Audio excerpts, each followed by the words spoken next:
Қайырлы күн достар, бүгін сіздермен ең жұмсақ, сочный дәмі деген тіл үйірер апельсиннен жасалған пирог дайындайтын боламыз.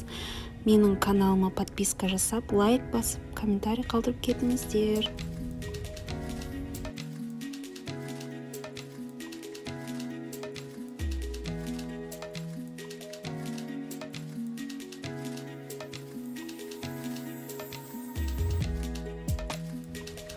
Екі дана жұмыртқаны 150 грамм шекермен миксерлейміз.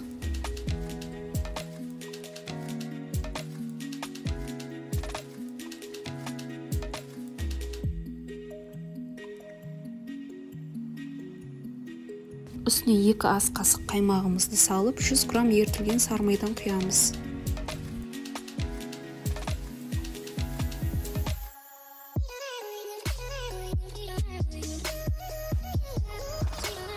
Қопсытқышымызды қосып, ұнымызды қосып, апельсиннің сыртын теркадан өткіземіз.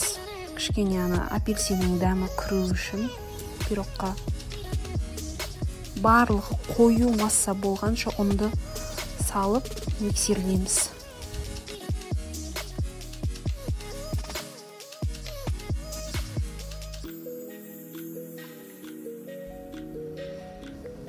Массамыз осылай дайын болды.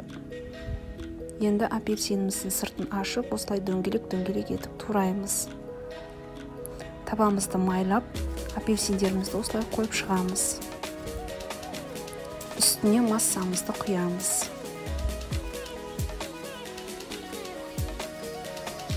Алдын ала қыздырылған пешке 150 градусқа 40 минутқа қойып қоясыздар.